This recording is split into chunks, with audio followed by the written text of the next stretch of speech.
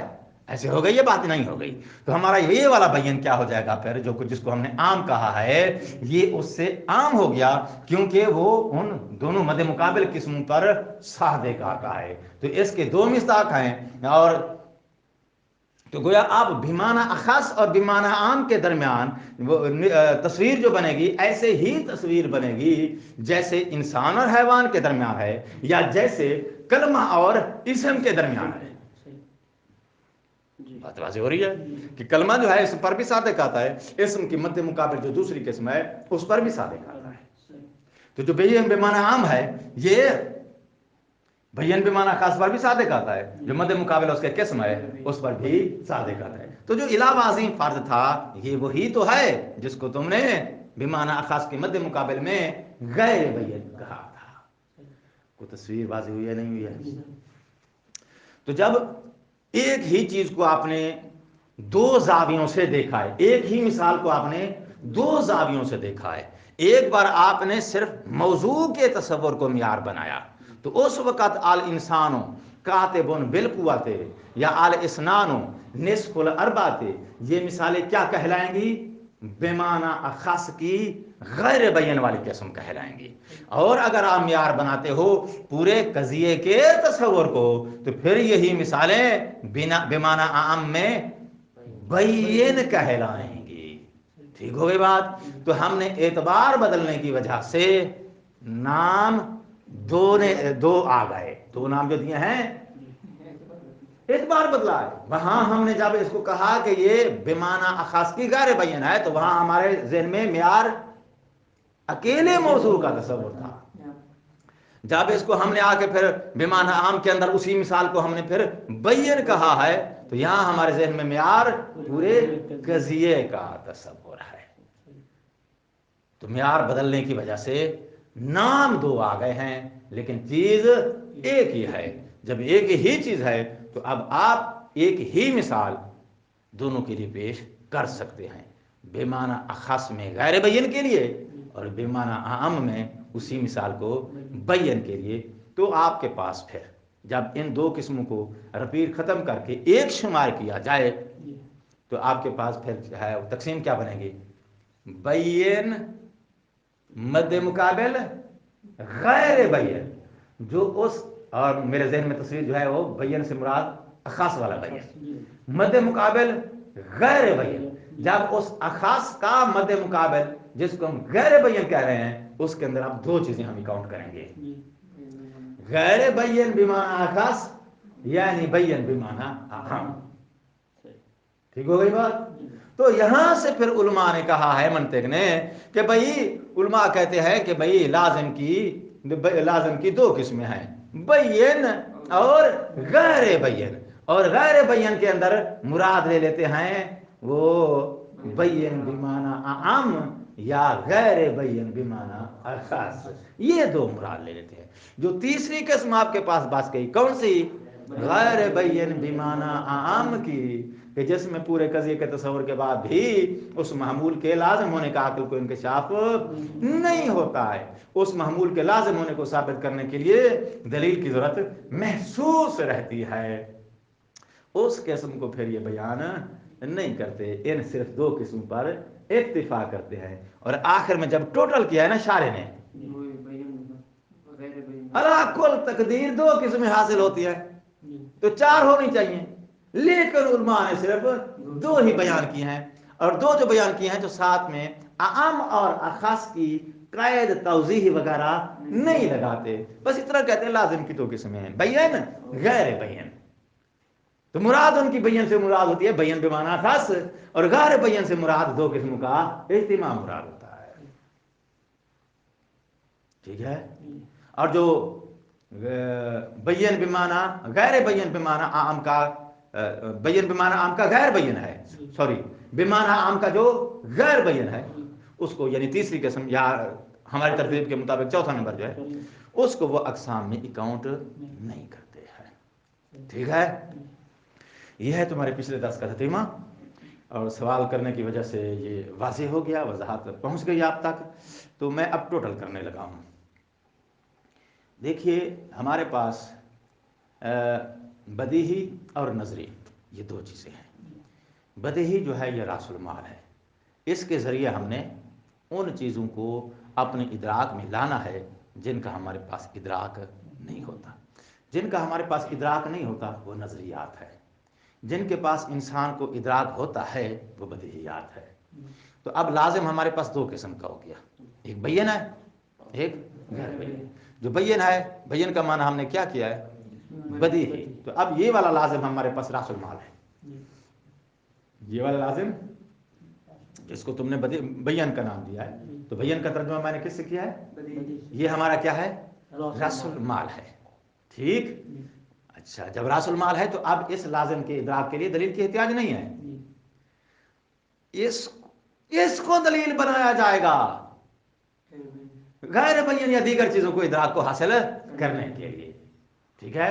تو اب مد مقابل ہمارے پاس جو غیر بین ہے، اس غیر بین کے ادراک کو حاصل کرنے کے لیے ہمیں دلیل کی احتیاج رہے گی، اور اس کا ادراک حاصل کرنے کے لیے ہم اس راس المال سے سہارا لیں گے، ٹھیک ہے؟ تو لازم میں جو غیر بین ہے، اب تفصیل مکمل ہونے کے بعد اصل بحث کی طرف واپس آ جاؤ یا اصل ناموں کی طرف واپس آ جاؤ۔ جو غیر بین ہے حقیقی نظر سے دیکھا جائے تو غیر بین ہمارے پاس صرف یہی چوتھی قسم ہے بے معنی عام کی، کیونکہ وہ جو ہے ایک لحاظ سے اگر غیر بین ہے تو دوسرے لحاظ سے وہ بین ہو گئی، جب دوسرے لحاظ سے وہ بین ہو گئی تو پھر وہاں آپ کو دلیل کی احتیاج نہ رہے، ٹھیک ہے نا؟ دوسرے لحاظ سے بین جب ہو گئی تو بدیہی کے زمرے میں آ گئی نا، تو اب اس کا ادراک حاصل کرنے کے لیے دلیل کی احتیاج نہ رہی نا، تو آپ کے پاس دلیل کی احتیاج صرف ایک ہی قسم پیش آئے گی، وہ کیا ہے؟ بیمانہ عام کا جو غیر بین ہے، بس واضح ہو گئی بات؟ تو ایک معین ہو گیا جہاں آپ نے دلیل کے ذریعے اس کے ادراک کو حاصل کرنا ہے۔ مثال اس نے کیا دیا ہے؟ العالم حادث، حادث، العالم حادث، ہم نے موضوع کا تصور کیا، حادث کا تصور کیا، نسبت کا تصور کیا، العالم حادث پورے قضیے کا تصور کیا، پورے قضیے کے تصور کے بعد بھی عقل کشف نہیں کر سکی ہے کہ یہ محمول اس موضوع کا لازم ہے، حادث ہونا اس عالم کی، اس کائنات کا لازم ہے، اس چیز کو، اس کے لازم ہونے کو عقل کشف نہیں کر سکی۔ جب نہیں کر سکی تو اب اس کے لزوم کو ثابت کرنے کے لیے عقل کو دلیل کی احتیاج ہے۔ تو اب دلیل بنائیں گے جیسا کہ شراح نے یا حاشیہ نگاروں نے سورہ کبریٰ اس کو مرتب کیا ہے، ٹھیک ہے جی؟ العالم متغیر، متغیر حادث، نتیجہ آئے گا العالم حادث۔ اللہ سے لازم کا مد مقابل دوسری قسم کیا ہے؟ مفارق۔ مفارق جو ہے وہ اس کے اندر بھی کچھ کیٹیگری ہے، وہ دائمی بھی ہو سکتی ہے، غیر دائمی بھی ہو سکتی ہے۔ دائمی اور دوام اور لزوم کے درمیان فرق پہلے بیان ہو چکا ہے، ٹھیک ہے؟ تو اب یہ جو مفارق ہے یہ دائمی بھی ہو سکتی ہے، غیر دائمی بھی ہو سکتی ہے، لیکن عقل چونکہ مفارق میں ان کے درمیان جدائی کو جائز سمجھتی ہے، تو عقل کے جائز سمجھنے کی وجہ سے اب اگر کوئی صفت العارض المفارق کسی موضوع کے لیے تم ثابت کرنا چاہتے ہو تو دائماً تم کو دلیل کی احتیاج رہے گی۔ تو ارضیات المفارقہ کا اسناد ان کے موضوع کی طرف یا کسی موضوع کے اندر اس ارضی مفارق کی نسبت کو، اسناد کو ثابت کرنا چاہتے ہو تو دائماً تمہیں دلیل کی احتیاج ہے۔ واضح ہو رہی ہے بات؟ تو کلیات خمسہ میں سے میں اب ٹوٹل کر دوں، ہمارے پاس 3 ذاتیات ہیں، ذاتی کبھی جدا نہیں ہوتی، بلکہ جو جدا نہیں ہوتی پھر وہ کیا ہو گئی؟ لازم۔ تو اس پر بھی عقلی طور پہ لازم کی تعریف صادق آ گئی۔ ذاتیات بھی کیا ہوتی ہیں؟ اپنے مصادیق کی لازم ہوتی ہیں۔ تو ذاتیات کو بھی ثابت کرنے کے لیے دلیل کی احتیاج نہیں ہے، لیکن شرط یہ ہے کہ ذاتیات بدیہی ہوں۔ ذاتی ہونا کوئی ضرورت نہیں ہے کہ بدیہی ذاتی ہو تو پھر بدیہی بھی ہو، ذاتی ہونے سے آپ اس کا لازم ہونا ثابت کر سکتے ہو۔ ذاتی ہونا دلیل ہے کہ بھئی یہ اس کا لازم ہے، ذاتی ہونا اس بات کی دلیل نہیں ہے کہ یہ لازم بدیہی ہے۔ بدیہی کا منظر پھر لازم سے ایک اوپر ہے، کیونکہ وہ لازم غیر بدیہی بھی تو ہو سکتا ہے نا۔ تو اب ذاتیات جو ہیں ذاتی ہونا دلیل ہے کہ یہ لازم ہے، مگر لازم بین ہے، لازم غیر بین ہے، یہ اگلا مسئلہ ہے۔ بین ہونے کی صورت میں ان ذاتیات کو ثابت کرنے کے لیے دلیل کی احتیاج نہیں رہے گی، اور اگر ذاتیات جو ہیں وہ بدیہی نہیں ہیں تو پھر آپ ان کو بھی ثابت کرنے کے لیے آپ کو دلیل کی احتیاج رہے گی۔ دلیل کے ساتھ پروف کرنا پڑے گا کہ اس مصداق کی یہ والی صفت ذاتی ہے، یہ والی اس کی نوع ہے، یہ والی اس کی جنس ہے، ٹھیک ہے نا؟ تو دلیل کی احتیاج یا عدم احتیاج کا معیار لازم یا مفارق ہونا نہیں، دلیل کی احتیاج اور عدم احتیاج کا معیار بدیہی اور نظری ہونا ہے۔ اگر وہ بدیہی ہے تو ہمیں دلیل کی احتیاج نہیں رہے گی، چاہے وہ لازم ہو سکتا ہے لازم کے علاوہ کوئی اور مفارق صفت بھی اس کے لیے بدیہی ہو جائے۔ آنے والی مثالوں میں آپ کو ایسی مثالیں ملیں گی، کوئی صفت مفارق ہے مگر ہی بدیہی ہے، ہو سکتا ہے تو بدیہی صفت کو اس نے کسب کیا، شہرت کے بعد وہ بدیہی ہو گئی ہے۔ تو اب منزلہ بدیہی ہونے کی وجہ سے چاہے وہ مفارق تھی لیکن بدیہی بن چکی ہے، تو اب ادراک کے لیے دلیل کی احتیاج نہیں رہے گی۔ تو لازم ہونا یا مفارق ہونا معیار نہیں، معیار کیا ہے؟ بدیہی نظری ہونا۔ اگر بدیہی ہے تو پھر ہم دلیل کی احتیاج نہیں ہے، چاہے وہ لازم ہو، چاہے مفارق ہو، چاہے ذاتی ہو۔ اگر وہ بدیہی نہیں ہے، اس کا ادراک بدیہی نہیں ہے، پھر آپ کو اس کا ادراک حاصل کرنے کے لیے، اس کا اسناد ثابت کرنے کے لیے آپ کو دلیل کی احتیاج رہے گی، چاہے وہ ذاتیات میں سے ہو، مذاکرہ کلی، ارضیات میں سے ہو، لوازم میں سے ہو، مفارقات میں سے۔ دو لائنیں رہ گئی، مصنف کی عبارت کی ذرا وہ پڑھ لیں، پھر آج کا درس بھی شروع کرنا ہے۔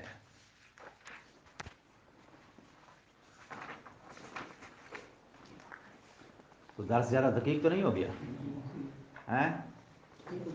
اچھا، فہذا تقسیم الثانی، یہ جو تقسیم ثانی ہے، بالحقیقت تقسیمان، یہ دو تقسیمیں ہیں۔ تقسیم ثانی سے مراد لازم کی تقسیم بین بمعنی اخص اور بین بمعنی عام کی طرف جائے، یہ دو تقسیمیں ہیں۔ دو تقسیمیں کیسے بنے گی؟ ایک بار بین تقسیم ہوگا دو قسموں کی طرف، ایک بار غیر بین، یا پھر ایک بار بین بمعنی اخص تقسیم ہوگا، بمعنی اخص تقسیم ہوگا بین غیر بین کی طرف، اور دوسری تقسیم میں پھر بمعنی عام تقسیم ہوگا بین و غیر بین کی طرف۔ الا ان القسمین الحاصلین علی کل تقدیر، مگر یہ کہ دو قسمیں جو کل تقدیر میں حاصل ہوتی ہیں، انما یسمیان بالبین، اشارہ ہو گیا بین بمعنی خاص کی طرف، وغیر البین اشارہ ہو گیا غیر بین بمعنی خاص، جو کہ بین بمعنی عام ہے۔ یہ دو بیان کرتے ہیں، تیسری قسم جو کہ غیر بین بمعنی عام ہے اس کو بیان نہیں کرتے۔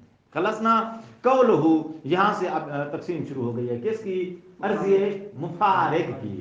جو عرضی مفارق ہے تعریف گزر چکی ہے، اس کے اندر پھر تو کچھ قسمیں ہیں، یا وہ دائمی ہوتی ہے، یا سریع الزوال ہوتی ہے، یا بطیع الزوال ہوتی ہے۔ دائمی تین قسمیں ہو گئیں، پھر اس کی مفارق کی کتنی قسمیں ہو گئیں؟ تین، دائمی، سریع الزوال، بطیع الزوال۔ دائمی کی مثال اس نے دیا ہے حرکت الفلک سے، فإنها دائمۃ للفلک، اللہ نے جب سے فلک کو پیدا کیا ہے وہ گردش میں ہے۔ فلک سے مراد کیا ہے؟ یہ جو کواکب سبعہ ہیں۔ وَإِن لَمْ يَمْتَنِعْ انفِكَاكُهَا نَظَرًا إِلَى ذَاتِهِ، فلک کی ذات کی طرف نظر کرو تو عقل فلک سے حرکت کی صفت کے جدا ہونے کو ممتنع نہیں سمجھتی ہے۔ گاڑی چل رہی ہے لیکن اس کو روک دیا جائے تو وہ ساکن ہو جائے گی، حرکت کی صفت اس سے چھن جائے گی، سلب ہو جائے گی۔ تو یہ بھی گاڑی کی ایک مثال ہے، یہ اگر اللہ ان کو روک دیتا ہے تو روک دینے سے ان کا وجود ختم نہیں ہو جائے گا، حرکت ان کی سلب کی جائے، ان سے جدا کر لی جائے، عقل اس کو جائز سمجھتی ہے۔ تو عقل جدائی کو جائز سمجھے، مگر یہ کہ کبھی وقوع میں خارج میں وہ جدا نہ ہوئی ہو تو اسے کیا کہتے ہیں؟ دوام، عرض مفارق الدائم۔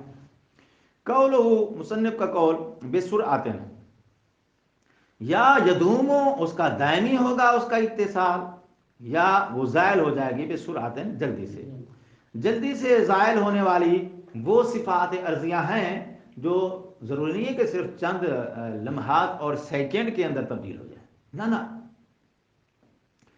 ایک دن میں آپ جو روزانہ جن حالات سے یا جن صفات سے آپ متصف ہوتے ہیں پھر وہ آپ سے الگ ہو جاتی ہیں، یہ ساری سری اور زوال میں آتی ہیں۔ اس نے مثال دی ہے تاکہ آپ کو کلیئر ہو جائے، کیا مثال دی ہے اس نے؟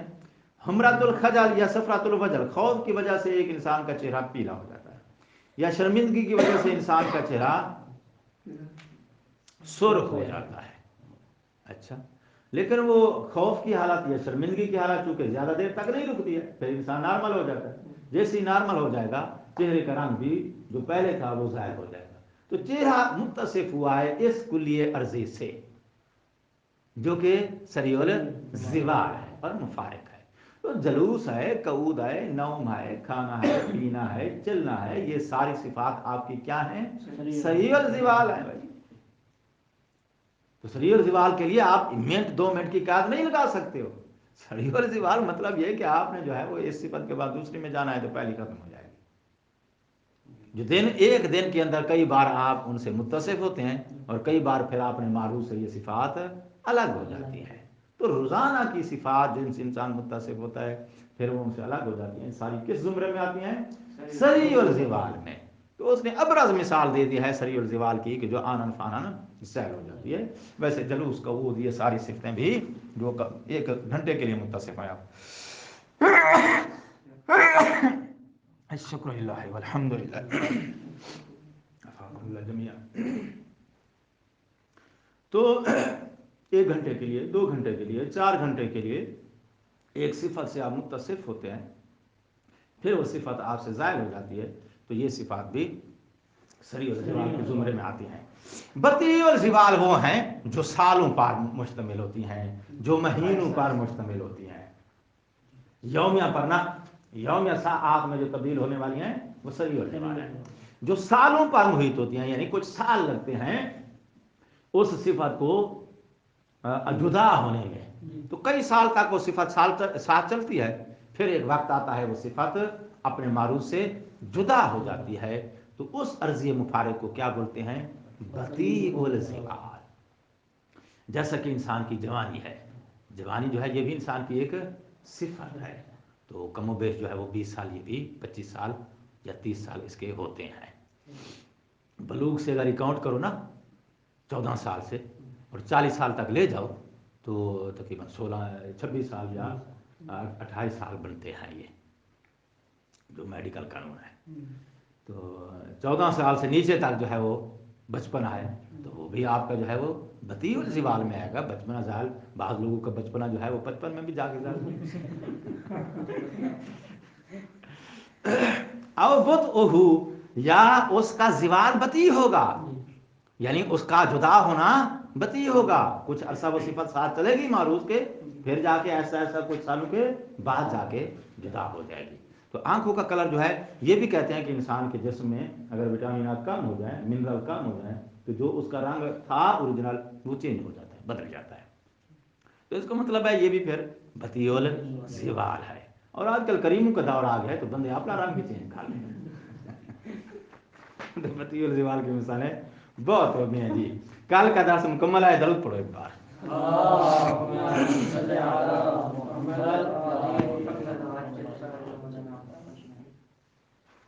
بسم اللہ الرحمن الرحیم۔ آج کے درس کا موضوع ہے مفہوم کلی کی ایک تقسیم۔ متعدد تقسیمات ہیں اور ان تقسیمات کا مقسم مفہوم کلی ہے۔ تقسیمات مکمل ہونے کے بعد پھر ہم ٹوٹل کریں گے کہ کتنی عدد تقسیمات مفہوم کلی کی ہم پڑھ چکے ہیں، یہ وضاحت آئے گی انشاءاللہ۔ بہرحال آج بھی ہمارا موضوع جو ہے وہ مفہوم کلی کی ایک تقسیم ہے، اور مفہوم کلی کی اس تقسیم کے اندر علماء نے 3 قسمیں بیان کی ہے۔ مقسم کون ہے؟ قسمیں کتنی ہیں؟ 3، کلی طبیعی، کلی منطقی، کلی عقلی. نام محفوظ کرو. پہلا نام کیا ہے؟ کلی طبیعی. دوسری کلی منطقی. تیسرا نام کیا ہے؟ کلی عقلی. آج ہم نے صرف ان 3 اقسام کا آپ کو تعارف دینا ہے. یہ 3 چیزیں کیا ہیں، اور جس انداز میں آج ہم آپ کو تعارف دیں گے انشاءاللہ سلیس ہوگا، قابل فہم ہوگا. اور اگر آج کے ہمارے اس بیان سے آپ کو یہ 3 اصطلاحیں سمجھ نہیں آئیں تو پھر صرف آپ کو نام ہی ان کا جو ہے یاد رہے گا، چیز کا پتہ نہیں چلے گا. اور ہم نام نہیں، باقاعدہ ان کا بایو ڈیٹا، ان کی حقیقت، ان کی شناخت دینا چاہتے ہیں. واضح ہو گئی بات؟ توجہ فرمائیے. تمہید کا پہلا جملہ ہے، یہ ہمارے درس کا موضوع ہے. یہ میں نتیجے میں جا کے ٹوٹل کروں گا. اب تمہید جو ہے یہاں سے جو ہے وہ میں گراؤنڈ بنانے لگا ہوں بحث کا جلدی سے.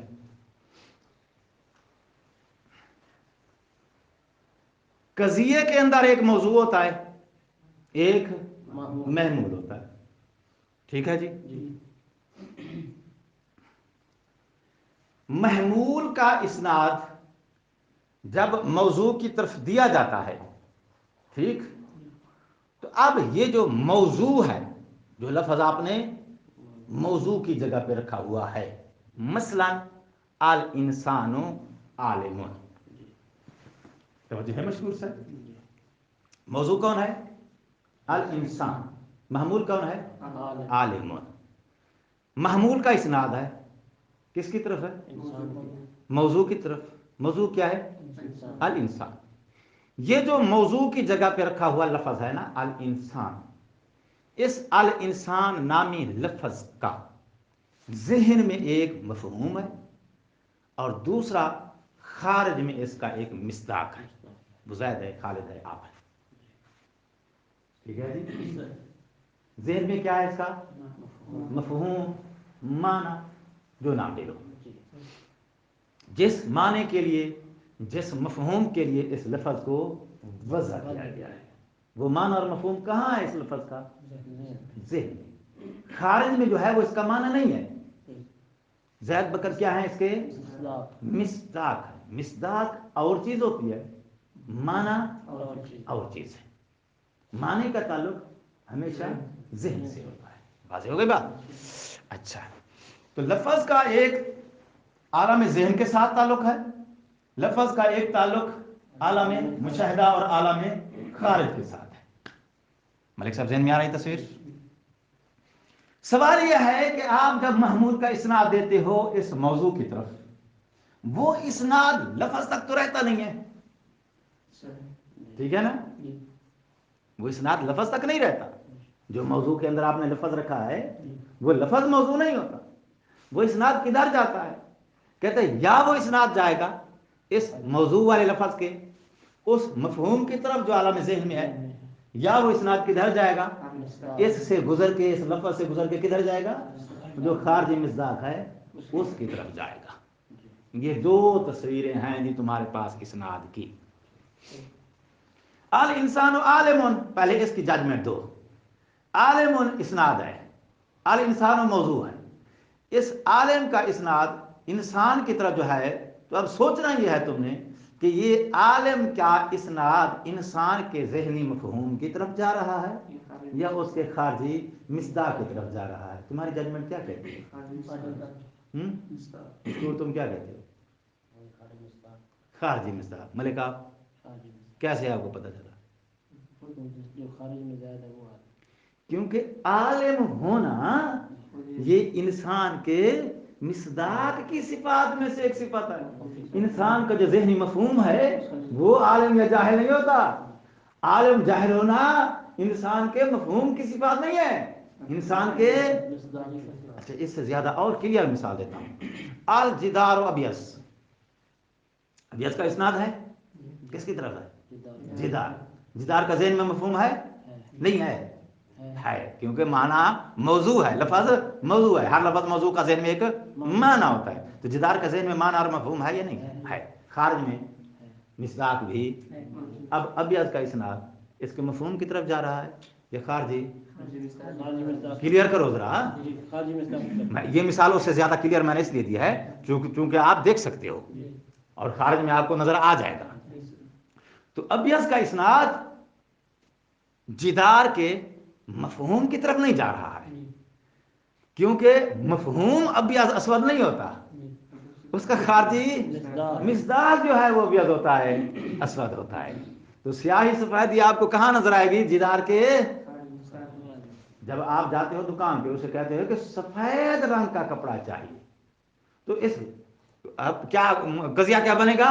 القماش ابیض. ٹھیک ہے نا, القماش ابیض. تو اب ابیض کا اسناد ہے قماش کی طرف. قماش کا ذہن میں ایک مفہوم ہے, خارج میں اس کا ایک مصداق ہے. تو ابیض کا اسناد کدھر جائے گا؟ اگر ذہن میں چلا جائے تو پھر کیا ہو جائے گا؟ تو مثالیں میں نے زیادہ اس لیے دی ہیں تاکہ آپ ذرا فوکس کر لو. اب میں دوسری مثال دینے لگا ہوں جس میں اسناد جو ہے وہ مفہوم کی طرف جاتا ہے. الانسان کلیون, انسان کلیہ جزیہ. اچھا, تو کلیون معمول ہے, الانسان موضوع ہے. تو جو ہے قضیہ ٹھیک ہے نا, موضوع و معمول پرفیکٹ ہے نا. آؤ کلیون کا اسناد لفظ انسان کے مصداق کی طرف ہے, لفظ انسان کے ذہنی مفہوم کی طرف ہے. بولو کیسے پتا چلا آپ کو؟ کیونکہ کلی ہونا جزئی ہونا یہ مفہوم کی صفات ہیں. پہلے کہہ چکے ہیں کہ مفہوم کی دو قسمیں ہیں, کلی اور تو کلی اور جزئی پھر جس کی قسمیں ہیں اسی کی صفات بنیں گی نا. تو کلی ہونا کس کی صفت ہے؟ مفہوم. اچھا دوسری مثال دیتا ہوں. الانسان نوع, نوع محمول ہے, اسناد کدھر جا رہا ہے؟ انسان کے مفہوم کی طرف جو ذہن میں ہے, یا انسان کے مصداق کی طرف جو خارج میں ہے؟ مفہوم کی طرف. کیوں؟ اس لیے کہ کلیات خمسہ جو ہیں مفہوم کلی کی قسمیں ہیں. تو مفہوم کلی کو آپ نو, مفہوم کو آپ نو کہتے ہو, مفہوم کو جنس کہتے ہو. تو جنس ہونا, نو ہونا, فاصل ہونا یہ مفاہیم کی قسمیں ہیں. تو اس لیے نو ہونا یہ معمول کدھر جائے گا؟ لفظ انسان کے مفہوم کی طرف. یعنی انسان کے مفہوم کو تم اسناد دے رہے ہو کیا؟ انہو نوع, انہو کلیون. ٹھیک ہے جی, دو مثالیں ذہن میں آ گئیں. ٹوٹل کروں بات, محمول کا اسناد کدھر ہوگا؟ یا تو موضوع کے خارجی مصداق کی طرف, یا موضوع کے ذہنی مفہوم کی طرف. اور موضوع سے مراد میرا وہ لفظ ہے جو آپ نے موضوع کے طور پہ استعمال کیا. ٹھیک ہے. اگر محمول کا اسناد مصداق کی طرف ہو اسے کہتے ہیں قضیہ خارجیہ. کیا کہتے ہیں اسے؟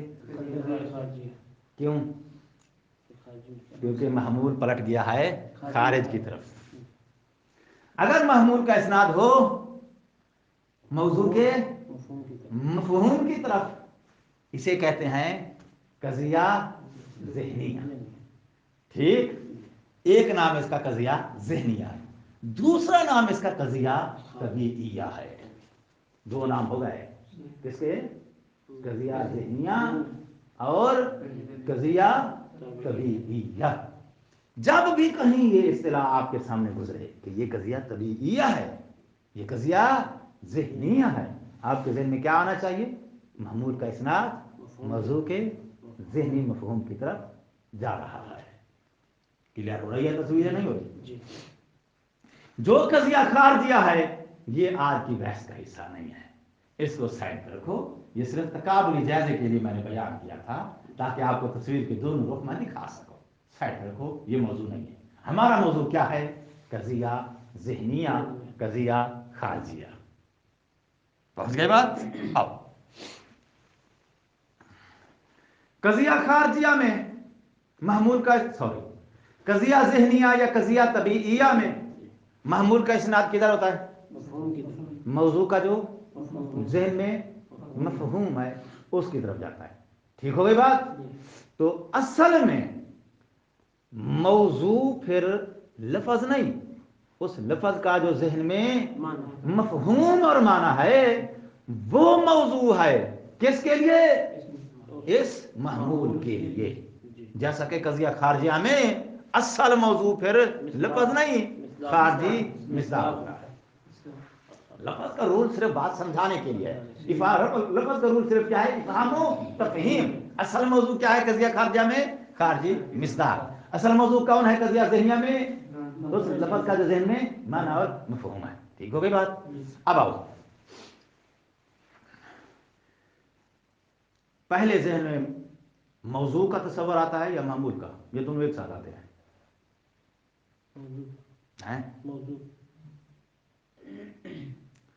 سوال یہ ہے کہ ذہن میں پہلا تصور، یعنی پہلے نمبر پہ تصور موضوع کا آتا ہے، معمول کا آتا ہے، یہ دونوں کا ایک ساتھ آتا ہے؟ کوئی ججمنٹ ہے؟ موضوع یعنی تمہارے نزدیک ترتیب ہے، پہلے موضوع کا تصور ہے پھر معمول کا، دونوں برابر ایک ساتھ نہیں آتے۔ سمجھا تم کیا کرتے؟ ترتیب ہے، ایک ہی بات ہی کریں، تقدم تاخر ہے۔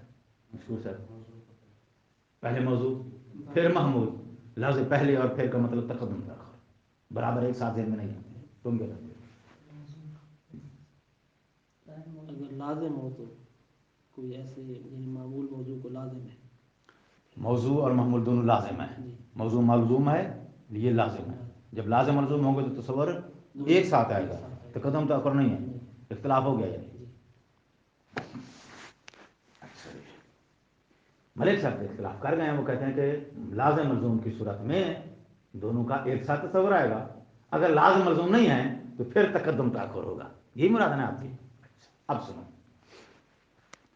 قانون یہ ہے کہ چاہے محمول لازم ہو یا لازم کے علاوہ کوئی اور کیٹیگری کا ہو، محمول کا وجود قائم ہوتا ہے موضوع کے وجود کے ساتھ۔ جب قائم ہوتا ہے تو محمول اور موضوع کے درمیان جو نسبت ہوتی ہے نا، ان دونوں کے جو وجود میں تعلق ہوتا ہے وہ وہی ہوتا ہے جو اصل کے وجود میں اور سائے کے وجود میں ہوتا ہے۔ سائے کا وجود قائم ہوتا ہے اصل کے وجود کے ساتھ۔ اصل اور سایہ نہیں دیکھا ہے؟ نہیں دیکھا تو ایک بار دیکھو یار، یہ دیوار ہے اور بلب کی روشنی سے دونوں نظر آ رہے ہیں۔ تو سائے کا وجود، اصل کا وجود، سائے کے وجود کا رشتہ اصل کے وجود کے ساتھ، اس کا وجود قائم ہے اس کے وجود کے ساتھ۔ محمول کا وجود قائم ہوتا ہے موضوع کے وجود کے ساتھ، جس کا وجود قائم ہے وہ متأخر ہے، جس کے ساتھ قیام ہے وہ پہلے ہے۔ ٹھیک ہے؟ تو لازم ملزوم میں بھی یہی تصویر ہے، لازم کا وجود قائم ہوتا ہے ملزوم کے وجود کے ساتھ، جب قائم ہوتا ہے تو پھر وہاں بھی تقدم تاخر دونوں کے وجود میں آئے۔ ٹھیک ہے؟ ترتیب ہے، ترتیب یعنی تقدم تاخر، تسویہ نہیں ہے کہ دونوں ایک ساتھ ذہن میں آئے، نہ ایسا نہیں ہے۔ تو ذہن میں پہلے موضوع کا وجود ہے پھر اس کے محمول کا وجود ہے۔ تو ایک مفہوم موضوع کا ہے، ایک مفہوم آپ کے محمول کا ہے۔ الانسانو نون، الانسانو کلیون، آپ کے ذہن میں ایک معنی اور مفہوم کیا ہے؟ لفظ انسان سے حاصل ہوا ہے۔ ایک معنی مفہوم آپ کے ذہن میں کہاں سے حاصل ہوا ہے؟ نوعن یا کلیون، جو آپ نے محمول رکھا ہے نا، اس کا بھی تو ذہن میں معنی آیا ہے نہیں آیا؟ تو اب جو محمول والا لفظ ہے اس کا ذہن میں معنی اور مفہوم متأخر ہے، کس کے معنی اور مفہوم سے؟ اس لفظ کے معنی سے جو آپ نے موضوع کی جگہ پہ رکھا ہے۔ تو موضوع والے لفظ کا معنی مفہوم ذہن میں پہلے ہے کیونکہ وہ موضوع ہے، محمول والے لفظ کا معنی متأخر ہے کیونکہ وہ محمول ہے۔ محمول کا وجود سائے کی حیثیت رکھتا ہے موضوع کے ساتھ۔ پہنچ گئی بات؟ تو قضیہ ذہنیہ ہے، قضیہ ذہنیہ میں آپ کے ذہن میں موضوع کا معنی اور مفہوم بھی موجود ہے، آپ کے ذہن میں محمول کا معنی اور مفہوم بھی موجود ہے۔ ٹھیک ہے؟ جس کا معنی اور مفہوم پہلے ذہن میں آیا ہے اس کو معقول اولی کہتے ہیں، جس کا معنی اور مفہوم ذہن میں بعد میں دوسرے نمبر پر آیا ہے اس کو معقول ثانی کہتے ہیں۔ ٹھیک ہے؟ تو نتیجہ کیا نکلا؟ کلیات خمسہ، جنس، فصل، نوع وغیرہ وغیرہ وغیرہ، کلی ہونا، جزئی ہونا، یہ ساری منطقی اصطلاحیں ہیں۔ ان منطقی یہ سارے منطقی الفاظ ہیں، کلی جزئی، لفظ کلی کا کیا معنی ہے؟ جو کثیر ان پہ سادے کرنے کی صلاحیت رکھتا ہے، یہی معنی ہے نا ذہن میں؟ جزئی کا کیا معنی ہے؟ جو کثیر ان پہ سادے کرنے کی صلاحیت۔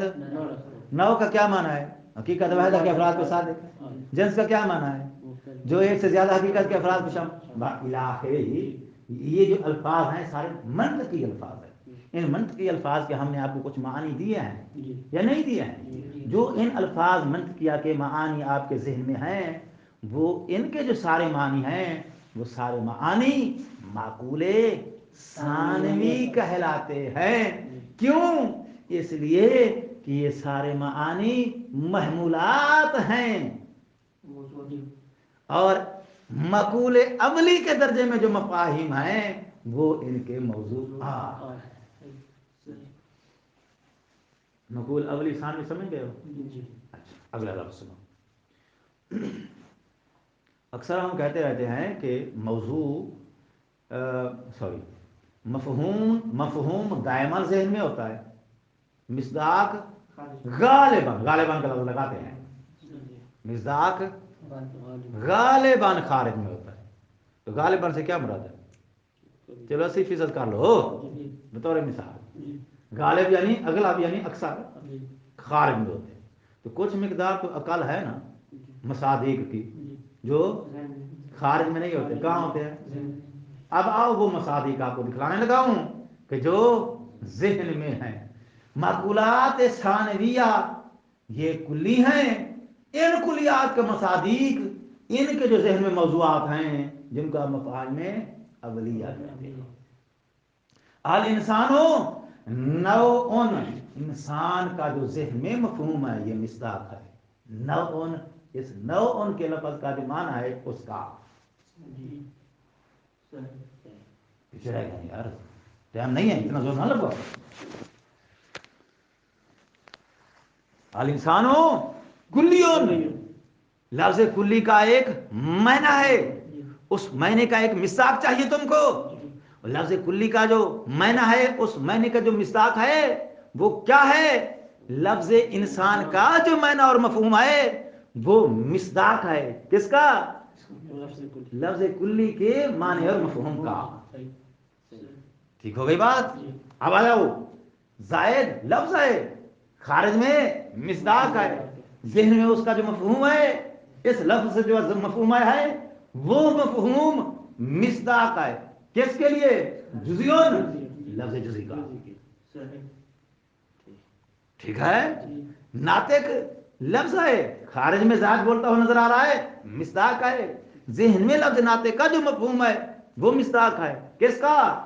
فاصلن، فاصلن لفظ ہے، اس کا بھی ایک معنی مفہوم ہے نہیں ہے؟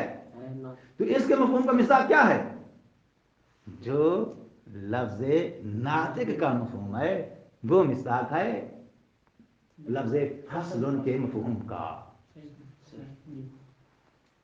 جلدی ذہن میں آ رہی ہے نہیں آ رہی؟ اچھا، تو اب میں ٹوٹل کرنے لگا ہوں۔ مقول اولی، مقول ثانوی، ٹھیک ہے؟ تو آپ دیکھو، الانسان کلیون، لفظ کلی کا جو مفہوم ہے اس کا مصداق ہے لفظ انسان کا جو مفہوم ہے وہ، اور لفظ انسان کا جو مفہوم ہے اس کا مصداق ہے زائد۔ ٹھیک ہے؟ کلیون کا مفہوم مصداق، لفظ کلی کا مصداق لفظ انسان کا مفہوم، لفظ انسان کے مفہوم کا مصداق زائد۔ ٹھیک ہو گئی بات؟ لفظ جزیون کا مصداق لفظ زائد کا جو مفہوم ہے، لفظ زائد کا جو ذہن میں مفہوم ہے اس کا جو مصداق ہے خود زائد ہے۔ پہنچ گئی بات؟ ترتیب ذہن میں آ گئی نا؟ واپس آؤ، کہتے ہیں خارج کی دنیا کو الگ کرو، ذہن تک محدود رہو، یعنی قضیہ ذہنیہ میں آ جاؤ۔ قضیہ ذہنیہ میں موضوع ہے اس کو مقول اولی کہتے ہیں کیونکہ اس کا تعقل اول نمبر پہ ہے، اس کا جو محمول ہے اس کو مقول ثانوی کہتے ہیں کیونکہ اس کا ذہن میں ادراک اور تعقل دوسرے نمبر پہ آتا ہے۔ اولی ثانوی سمجھ گئے ہو؟ جو لازم ملزوم ہوتا ہے نا، لازم ذہنی کی بات ہو رہی ہے، کل بھی یہ لفظ گزرا تھا، جو لازم ملزوم ہوتا ہے نا، لازم ذہنی، لازم ذہنی یعنی ذہن میں یہ کس کا ملزوم ہے؟ جس کو یہ لازم ہے، جب ملزوم ذہن میں ہے تو پھر وہ پہلے ذہن میں تصور اس کے ملزوم کا آئے گا. یہ لازم ذہنی جو ہے اس کا کیا بنے گا؟ مقول ثانوی. حاتم، ٹھیک ہے، ذہن میں پہلے نمبر پہ حاتم کا موصوف کا وجود آئے گا. دوسرے نمبر پہ ذہن میں اس کی سخاوت والی صفت کا آئے گا. اس کی صفت، جب صفت کا ادراک آپ لیتے ہو تو وہ مقول ثانوی ہے. ٹھیک ہو گئی بات؟ اور بات لازم ذہنی کی ہو رہی ہے، لازم خارجی کی نہیں. لازم خارجی میں چلے جاؤ گے تو پھر بات قضیہ خارجیہ کی طرف پلٹ جائے گی. میں بات کر رہا ہوں قضیہ ذہنیہ کی، جہاں پر لازم جو ہے وجود ذہنی کا لازم ہے. وجود خارجی کا لازم ہو جائے گا تو پھر قضیہ خارجیہ ہو جائے گا. میں اس کی بات نہیں کر رہا ہوں تاکہ مثالیں آپ کی مخلوط نہ ہو جائے. ٹھیک ہو گئی بات؟ اب آؤ، مصنف کہتا ہے کہ جو موضوع کا تصور ہے، قضیہ ذہنیہ میں ایک موضوع ہے، ایک محمول ہے. جو موضوع کا آپ کے ذہن میں تصور ہے، جو موضوع کا معنی اور مفہوم ہے آپ کے ذہن میں، اس موضوع کے معنی کو، مفہوم کو کہتے ہیں کلی طبیعی. ٹھیک ہے؟ طبیعی کا لفظ نکلا ہے طبائع سے. طبائع کہتے ہیں عالم خارج کے اندر جو حقائق موجود ہیں ان کو طبائع کہتے ہیں. طبائع یعنی حقائق الخارجیہ. ٹھیک ہے نا؟ کیونکہ اس کے مصادیق کہاں ہیں؟ خارج میں ہیں. اس لیے اس موضوع کے مفہوم کو کیا کہتے ہیں؟ کلی طبیعی. اچھا، اب اس کا جو محمول ہے اس میں آ جاؤ. الانسان کلی الانسان ناون، اس کو کیا کہتے ہیں؟ کلی منطقی. کیوں؟ اس لیے کہ یہ الفاظ کیا ہیں؟ علم منطق میں ہوتا دیا ہے. ان الفاظ سے منطق بحث کرتی ہے. ان کے معنی اور ان کی تعریف کون معین کرتا ہے؟ علم منطق کرتا ہے. اس لیے ان کو کیا بولتے ہیں؟ کلی منطقی. اچھا، اب موضوع محمول یا صفت موصوف دونوں کے مجموعے کو من حیث المرکب لے لو، اس سے کلی عقلی کہتے ہیں، کیونکہ ان کا اتصاف عالم عقل نے جج کیا ہے. عقل نے ان کو ججمنٹ دی ہے کہ یہ موصوف ہے، یہ اس کا صفت ہے. عقل نے ان کے درمیان رشتے بنائے ہیں کہ یہ موضوع ہے تو یہ اس کی صفت ہے، یہ موضوع ہے تو یہ اس کا محمول ہے، یہ نو ہے تو پھر یہ نو کا مصداق بنے گا. وائلہ ہے. انسان کے مفہوم کو نو عقل نے پرکھ کے کہا ہے، ناطق کے مفہوم کو فاصل عقل نے ججمنٹ کر کے کہا ہے. تو چونکہ وہ سارے فیصلے محمول کے اسناد کے موضوع کی جانب جو ہیں وہ عقل نے کیے ہیں، ان کے اسناد